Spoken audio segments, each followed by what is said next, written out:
trust each other, because you have to trust each other when you do jujitsu, or people will break your arms, they'll choke, they could kill you. You're also a part of a very tight-knit and unusual community. Absolutely. You have this bond with each other that I don't think people will understand. You're practicing killing each other. Yeah, that's right. Yeah, you're practicing breaking each other's arms. Yeah, so I think that chicken story, and I told that because often we think that the best response to be when we're being mistreated or we perceive an injustice or unfairness is to lash out. And a type of emotional maturity is just to not lash out.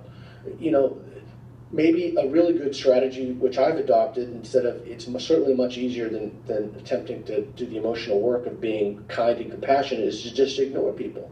You don't have to meet their nastiness with nastiness. You just walk away.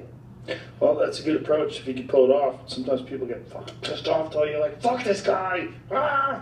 But I think that also is what I call the battery effect, and it's also a good aspect of jiu-jitsu.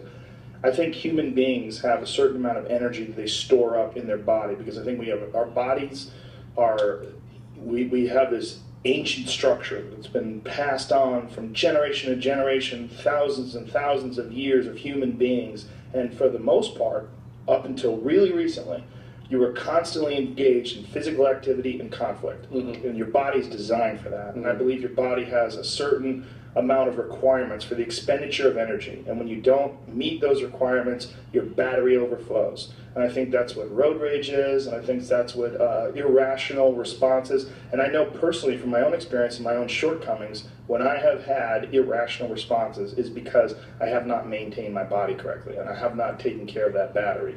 And then when it comes up, especially when you're someone like me, it's even more consequential because I've done it my whole life. Yeah. So my whole life has been about exploding, punching, kicking, rah, rah, rah, just all kettlebells, rah, jiu-jitsu, rah. There's all this, rah, rah, rah, rah. And in doing that, if I get it out of my system, I'm tranquil.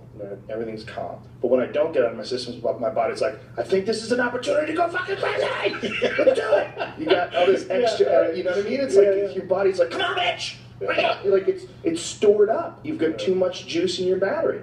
And jiu-jitsu people, for the most part, are some of the most mellow, calm, and relaxed people outside of it. They also have the benefit of knowing that the average person literally has no idea how to defend themselves. We know this because we have been personally humiliated as an average person going into jiu-jitsu, and then you become a practitioner and you become fairly proficient, and then you understand your limitations, but you also understand much more deeply the limitations of the average person. Absolutely.